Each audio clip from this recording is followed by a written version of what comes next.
नमस्कार, AI national news में आपका स्वागत है। चलिए जानते हैं आज की तमाम छोटी एवं बड़ी खबरों को। डेली अपडेट रहने के लिए लाइक और सब्सक्राइब जरूर करें। योगी सरकार का बड़ा फैसला, अयोध्या में 84 कोसी यात्रा मार्ग से हटेगी शराब दुकानें। अयोध्या में भगवान राम का भव्य मंदिर बना रहा है। 22 जनवरी को होने वाले प्राण प्रतिष्ठा समारोह की तैयारियां भी युद्ध स्तर पर चल रही है। इस बीच योगी आदित्यनाथ सरकार ने बड़ा फैसला लेते हुए अयोध्या में 84 कोसी यात्रा मार्ग से सभी शराब दुकान हटाने का आदेश दिया है। अधिकारियों के इस बारे में तत्काल कार्रवाई करने का आदेश दिया गया है। उत्तर प्रदेश ट्रैफिक पुलिस की मदद से गूगल पर मैप को अपडेट किया गया है। राम के नगर में बनाए गए नए मार्गों को जोड़ा गया है। प्रमुख स्थलों को दिए गए नए नाम को अपडेट किया गया है ताकि भक्तों को किसी तरह की परेशानी ना हो। राम जन्मभूमि ट्रस्ट की अहम बैठक, आज रामलला की मूर्ति पर होगा मंथन।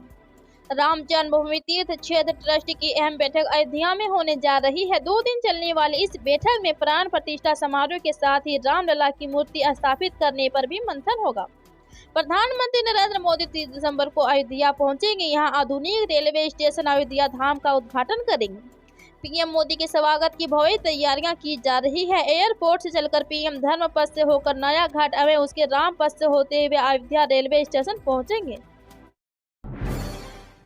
नीतीश कुमार की पार्टी में होने जा रहा बड़ा धमाका, ललन सिंह को लेकर भी अटकलें तेज। बिहार की राजनीति में एक बार फिर बड़ा भूचाल आने वाला है। नीतीश कुमार की पार्टी जेडीयू कोई बड़ा फैसला लेने जा रही है।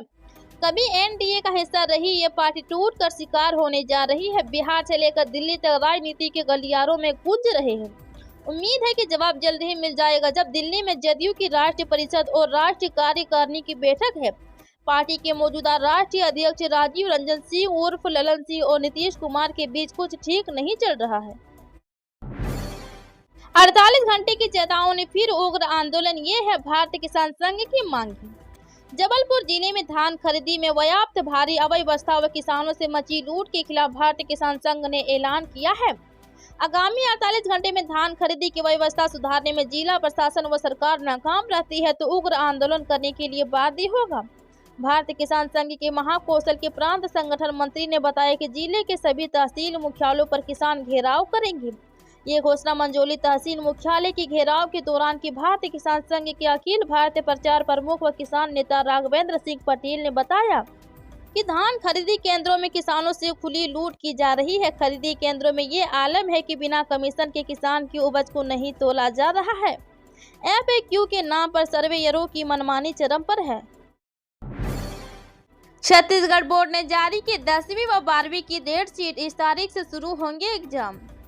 छत्तीसगढ़ के 10वीं 12वीं बोर्ड परीक्षा की तैयारी कर रहे स्टूडेंट के लिए बड़ा अपडेट है। छत्तीसगढ़ माध्यमिक शिक्षा मंडल ने कक्षा 10वीं व 12वीं परीक्षा का टाइम टेबल जारी कर दिया है। छत्तीसगढ़ बोर्ड की ओर से जारी टाइम टेबल के अनुसार 12वीं की परीक्षा 1 मार्च और 10वीं की परीक्षा 2 मार्च से शुरू होगी। अगर आप भी इस परीक्षा में शामिल होने जा रहे हैं तो बोर्ड की आधिकारिक वेबसाइट से डेट शीट डाउनलोड कर सकते हैं। छत्तीसगढ़ बोर्ड की ओर से जारी टाइम टेबल के अनुसार 12वीं की परीक्षा 1 मार्च से शुरू होकर 23 मार्च तक होगी। वहीं 10वीं की परीक्षा 2 मार्च से शुरू होकर 21 मार्च को समाप्त होगी। बोर्ड परीक्षाएं कुल 23 दिन तक चलेगी। बता दें कि इस बार 10वीं में 3,47,000 अभ्यर्थियों ने परीक्षा। कांग्रेस ने खरीद की महाराष्ट्र में उद्धव ठाकरे की 23 सीटों पर लोकसभा चुनाव की मांग। कांग्रेस ने अगले साल होने वाले लोकसभा चुनाव के लिए महाराष्ट्र में 23 सीटों की सहयोगी शिवसेना की मांग को खारिज कर दिया है। इंडिया गठबंधन की बैठक में शिवसेना ने 23 सीटों पर अपना दावा किया। उद्धव गुट ने कहा कि पिछले लोकसभा चुनाव में उनके उम्मीदवारों ने काफी सीटें जीती थी, लेकिन अभी ज्यादातर उम्मीदवार एकनाथ शिंदे कैंप में जा चुके हैं। महाराष्ट्र की कांग्रेस नेताओं का कहना था कि शरद पवार की एनसीपी और उद्धव ठाकरे की शिवसेना ने बगावत होने के बाद कांग्रेस ही राज्य में सबसे पुरानी पार्टी बची है। सर्विलांस विमान P-8IC गार्डियन ड्रोन अरब सागर में किए हमले के बाद इंडियन नेवी ने बढ़ाई चौकसी। अरब सागर में भारत आ रहे मालवाहक जहाज के प्लोटों पर को हुए हमले के बाद भारतीय नौसेना अलर्ट पर आ गई है। इंडियन नेवी ने समुद्री सुरक्षा को बढ़ाते हुए 5 वर्षीय तैनात किए हैं। इसके अलावा अरब सागर में लगातार निगरानी और इलाके के बारे में जानकारी बनाए रखने के लिए P-8I विमान और लॉजिस्टिक टैंकर को तैनात किया है साथ ही सी गार्डियन ड्रोन से भी हर गतिविधि पर नजर रखी जा रही है। दरअसल शनिवार को पोरबंदर से लगभग 217 समुद्री मील की दूरी पर मालवाहक जहाज कैंप प्लोटो पर ड्रोन हमला किया गया था। भारत लाया जाएगा मुंबई हमले का मास्टरमाइंड, आतंकी हाफिज सईद, पाकिस्तानी मीडिया कर रहा दावा। मुंबई में 26/11 हमले का मास्टरमाइंड और लश्कर-ए-तैयबा के सरगना आतंकी हाफिज सईद को भारत लाने की बात चर्चा में है। पाकिस्तान मीडिया में दावा किया जा रहा है कि भारत में पाकिस्तानी सरकार से आतंकी हाफिज सईद के पर्दे पड़ने की आधिकारिक मांग रखी है। इस्लामाबाद पोस्ट में कहा गया है कि भारत ने पाकिस्तान से हाफिज सईद को सौंपने को लेकर कानूनी प्रक्रिया शुरू करने को कहा है। आरएसएस के गढ़ नागपुर से ही क्यों हो रही कांग्रेस की महारैली? कांग्रेस पार्टी को अपना 139वां स्थापना दिवस मना रही है। कांग्रेस स्थापना दिवस को खास बनाने के लिए महाराष्ट्र के नागपुर में तैयार हम रैली का आयोजन कर रही है। नागपुर में ही इस रैली के आयोजन को लेकर जब कांग्रेस अध्यक्ष मल्लिकार्जुन खड़गे से सवाल किया गया तो उन्होंने कहा कि हम अपनी विचारधारा का नागपुर से संदेश देना चाहते हैं। नागपुर में राष्ट्रीय स्वयं सेवक संघ का मुख्यालय भी है। कांग्रेस की नजर अगले साल होने वाले लोकसभा चुनाव पर है। नागपुर में पार्टी के स्थापना दिवस के मौके पर विशाल रैली के जरिए चुनावी अभियान का आगाज किया जा रहा है। राहुल गांधी की यात्रा का पूरा रोड मैप 14 राज्यों की 100 सीटों पर फोकस।